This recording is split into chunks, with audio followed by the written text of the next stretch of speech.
Si Mar Valbuena, ang chairperson po naman ng grupong Manibela on the same issue. Mar, good morning. Good morning, Sir Ted. Good morning po, Mama DJ Chatchat. Good morning Okay. po sa ating mga kababayan po na nakatutok ngayon. Yes po, Sir Mar. Hindi ko lang sigurado Opo, kung nakapakinig po kayo kahapon dito po sa aming panayam with Secretary opo, Vince nakatutok Dizon. po kami. Ayun, Okay. sakto po. Ano po ang inyong reaksyon dito po sa kanilang bagong department order?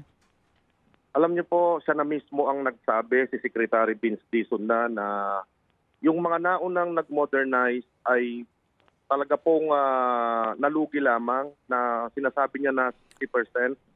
Sa pagtaya po kasi namin, mas mataas pa po doon yung mga nalugi at doon sa sinabi po niya na iilan lamang ang talagang nag-succeed doon sa programa. Tapos po naglabas sila ng department order na ang sinasabi doon ay kailangan ulit namin mag-consolidate. Hindi po ba ay kalokohan po ito na alam mo nang palpak yung programa, may mga problema. Bakit hindi na lang munang unahing ayusin yung mga nauna pong pumasok doon sa modernization at nang sa ganun po ay makabawi naman sila or makaahon sila doon sa pagkakalubog sa utang. Tapos ngayon, isasama na naman po kami doon sa pagkalugi na to. Sino po ba ang pinoproteksyonan nila dito? At yung nilabas po nilang department order na 2025-009, kinopya lamang po ito doon sa isang memorandum circular. Kung di po ako nagkakamali, noong 2023 po ito inilabas. Eksaktong-eksakto po itong department order na to doon sa inilabas nila ng mga nakaraang circular ng LTFRB. So nakakalungkot na talagang kami, ang sabi po ni Secretary Dizon ay kukonsultahin kami bago po maglabas niya. Ang inaasahan po natin, maglalabas muna sila ng isang memorandum circular na kung saan papayagan po tayo na makabiyahe, makapagparehistro at ma-extend yung aming mga provisional authority habang binabalangkas po yung department order. Pero mas nauna na po yung department order kaysa po doon sa MP. Napapayagan na sana kami bumiyahe ng mas maaga. So, para sa inyo, Sir Mar, yung binabanggit ninyo na circular na sinasabi nyo pong kapareho sa inilabas, kailan po yan?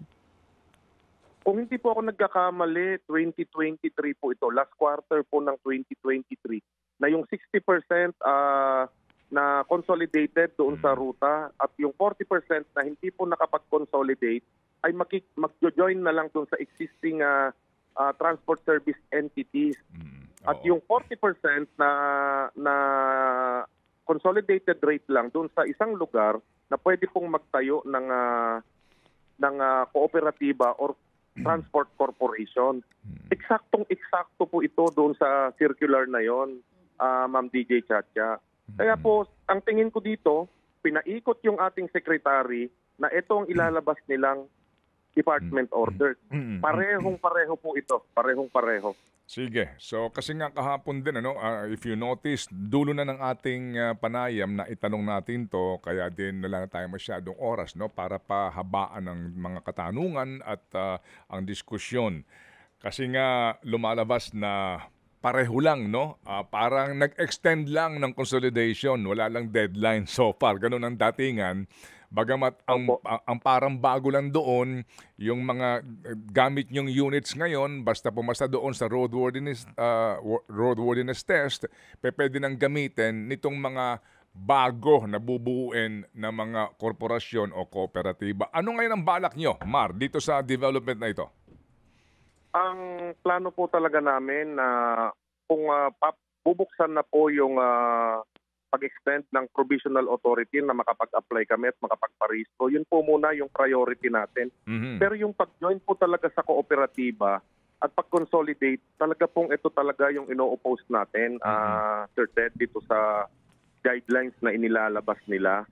Kasi nga po, yung LTFRB, labas siya ng labas ng memorandum circular at itong Department of Transportation ng Department Order. Pero pagdating po sa ground, yung mga chairman pa rin po ng kooperatiba ang nasusunod. Kahit anong guidelines po ang ilabas natin, kung ang chairman po ng kooperatiba may sarili silang batas, yun po ang nasusunod.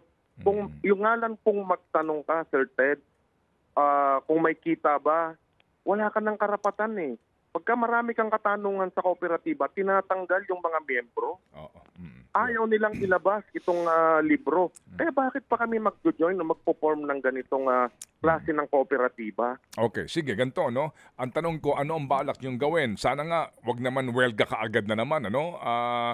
Anong balak niyo maliban dito nga sa sinasabi mong informasyon na nangyayari on the ground at ang inyong kagustuhan? Anong gusto niyong gawin ngayon? Kaninang umaga, actually nagplano po sana kami na meron kaming protesta ngayong araw at makikipag-usap kay Secretary Vince Dizon. Pero kanina po as early as 5 a.m. ka-text ko po siya at sinabi ko kung pwede po ba kaming makipag-dialogo ngayong araw sa kanya. Ang sabi naman niya, wala po siya dito sa Metro Manila, nasa Cebu siya at mag-i-schedule po sila next week. Kaya hantayin na lang po namin yun at igagalang din po namin yung sinasabi po ng ating butihing secretary na magkaroon po ng pag-uusap next week. Ay, salamat naman kung gano'n, ano ha? Kasi para naman hindi na naman commuters, no, mananakay ang magsakripisyo at maapektuhan. Ganito lang, Mar, no? In parting, ganito. Ano ang suggestion nyo na dapat gawin ng DOTR? Ano ang dapat na maging order nila? Hindi naman sa pinangungunahan mo sila o nagmamagaling ka sa kanila, pero sa palagay ninyo, ano ang win-win solution dito? Si Secretary Vince Dizon na po ang nagsabi na failed yung consolidation, yung mga nag-una-unang nag-modernize, na hindi naman talaga nag-succeed. Bakit yung solusyon na inilalatag natin, sana po makonsider na payagan kami ng mga individual na franchise holder po, kami mismo ang makapag-modernize na hindi na po mag-join ng kooperatiba at hindi na po mag-consolidate. Bakit hindi nyo din kami bigyan ng pagkakataon na ipakita na kaya po namin itong gawin sa pamamagitan po ng mga single operator at hindi po kinakailangan mag-consolidate. Kitang-kita na po natin, sa bibig na po niya mismo nagsabi na palpak po at lugi lang.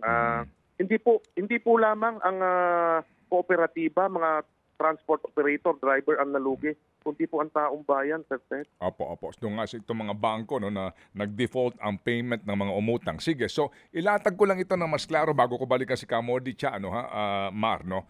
So ang inyong gusto mangyari, doon sa mga sinasabi na nagkukulang ng transportasyon basically at saka doon naman sa hindi po mababa ang consolidation rate talaga ng mga ruta.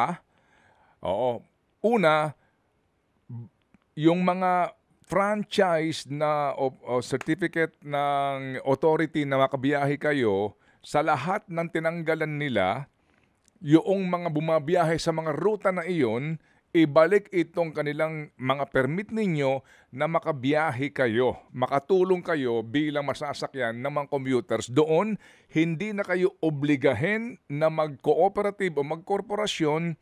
Hayaan na lamang kayo na magsarili ng inyong modernisasyon, mag-ayos ng inyong mga units at bumiyahe kayo kagaya lamang ng dati. Ganun yon. Tama po kayo, Sir Ted. Yun sige. po yung solusyon na inilalatag natin sa kanila dahil nga po nakita natin na yung pagsali po sa kooperatiba, hindi po ito yung solusyon para magkaroon tayo ng efficient transport system dito sa ating bansa. Para hindi naman mag-away-away kayo doon sa mga rutang ito, no? Kasi nga sabi niya, bubuksan doon sa mga less than 60%, no, yung consolidation rate. Sa totoo nga lang, 'di ba? Ang dami nga na halos hindi nakaabot ng, 'di ba, ng 40% o 50% man lamang. So dito ngayon ang challenge, maging tapat bang LTFRB? 'Di ba sa kanilang sa inventaryo nila, 'di ba? Sa mga ruta ito kasi sila ang magbibigay sa inyo ng provisional authority o ng temporary franchise . Tama po kayo, Sir Ted, maisingit ko na lang po. Yung pong sinasabi niya kahapon na 39.9% lang talaga ang consolidated. So nasaan po ngayon yung more than 40% pa? Hindi po ba't nakahang po ngayon yon at hindi pa po matapos-tapos na makapag-comply doon sa mga requirements na hinihingi po ng LTFRB? Bakit hindi na lang po muna nila unahin yon na masolusyonan kung ano talaga yung naging problema? Isang taon na po na nag-apply yung iba na pumasok po doon sa kooperatiba. Pero hanggang ngayon, hindi pa rin talaga sila fully consolidated. Application pa lamang po. So ano po nangyari doon? Kumusta po ngayon yon? Pero nagbubukas ka na naman ng consolidation na yung mga nauna, hindi pa nga natin naaayos. Oo nga, no? Makes sense, ha? Makes sense. Alam mo, sa totoo lang, Mar, ang sakit sa ulo talaga dito. Inaamin naman niya off-air, eh. Sakit ng ulo niya rito sa sinimulan na ito, na ginulo, di ba? Practically, ginulo Opo. ang land transportation, particularly Jeepney UV Express na mga ruta, ginulo ng LTFRB at ng dating pamunuan ng DOTR. Ito ang inyong trabahong ito, eh. Opo. At saka, Sir Ted, nakakalungkot na sa kanya na mismo nagsabi na 60% yung lugi.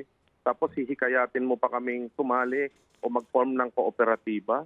Hindi po ba dapat mas gumawa tayo ng isang balangkas doon sa programa na yung win-win solution po, nandiyan dyan parati yun eh. Pero hindi yun yung ginagawa ng DOTR at ng LTFRB. Isang side lang po ang napapakinggan, Sir Ted. Palagay ko talaga dito, panahon na para magpalit ng chairman ng LTFRB. Sorry, Yun po ang sorry po sa akin, pinapanawagan natin. sorry sa akin ang galing. Sorry po. Sir Oo. Ted, Mhm. opo, matagal na po nating pinapanawagan na mahiya ka. Wala kang puwang diyan sa LTFRB bilang isang chairman, mag-resign ka na.